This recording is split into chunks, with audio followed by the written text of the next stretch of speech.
2-3 दिवस गावाकडं खूप मज्जा आली. आता मी आले घरी आणि घरी येतच कामाला लागले, कारण की गावाला जायच्या आधी ना हे काही कपडे घड्या ते घालायचे राहिले होत्या. तर आता गावाला निघले होते तर इतके एक्सायटेड होते ना, त्याच्यामध्ये ना हे कपडे सगळे तसेच राहून गेले. तर तसेच ठेवले होते. म्हटलं चला आता तिथून आलो याचे मस्त घड्या घालीन. तर आता आले तर म्हटलं चला आता याच्या घड्या वगैरे घालून घेते. काही पहिलेही कपडे तिथं ठेवलेले होते त्याच्याही घड्या घालायच्या होत्या. आणि गावाकडचे फक्त 2च ब्लॉग काढलेत मी, जास्त काढले नाही, कारण की मी तिकडे एन्जॉयसाठीच गेले होते. असं म्हणजे ब्लॉग वगैरे बनत बसले असते ना तर बसणं बोलणं काही होतच नाही. तर त्यामुळे 2च मी त्याचे तिथं व्हिडिओ बनवले, तर नक्कीच बघा. तर हे बघा आता हे गावाकडून ना हे कैऱ्या कांदे असं काही घेऊन आले होते. कपड्याच्या घड्या तर सगळ्या घालून ठेवल्यात. आता मला हे ठेवायचं होतं. इतके गोड कैऱ्या आहे ना खरंच, ही खूप गावाकडं कैऱ्या आंबे खाल्ल्यात बरं का आम्ही.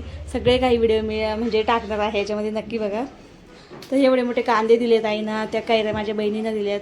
पण आता हे कांदे ना तिकडं कसं मोकळं वातावरण असते, ते कुठंही ठेवून देतात ते. आता आपल्या इकडं हे असं असते ना की ह्याला म्हणजे ठेवायला जागा नाही, असं कायतरी भरून ठेवावं लागतं. आपण याला असं मोकळं टाकू शकत नाही.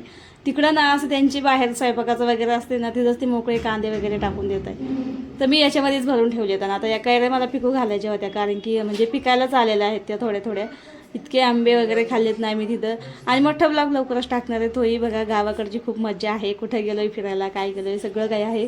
तर आता घर मी रावरून घेतलं, झाडून वगैरे काढले ना, आता राहिली होती फक्त जेवण. म्हटलं चला आता लगेच जेवून घेते. स्वयंपाक तर माझा झाला होता.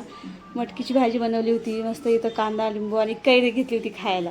इतकी छान कैरी आहे खरंच, गोड. गावाकडं कैरी आंबे खायची खूप मज्जा येते.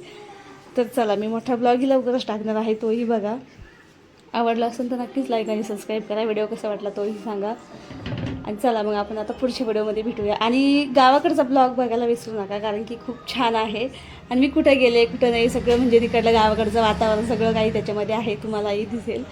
आणि आंबे वगैरे सगळं म्हणजे खायला तिला खूप गावाकडं मज्जा येते खरंच. आणि 2-3 दिवस मी तिथं होते ना, तर आम्ही खूप गावाकडं म्हणजे एन्जॉयच केला आहे. आंबे खाल्लं, कैऱ्या खाल्ल्यात, सगळं काही आम्ही म्हणजे एन्जॉयच केलं आहे. चला भेटूया पुढच्या व्हिडिओ.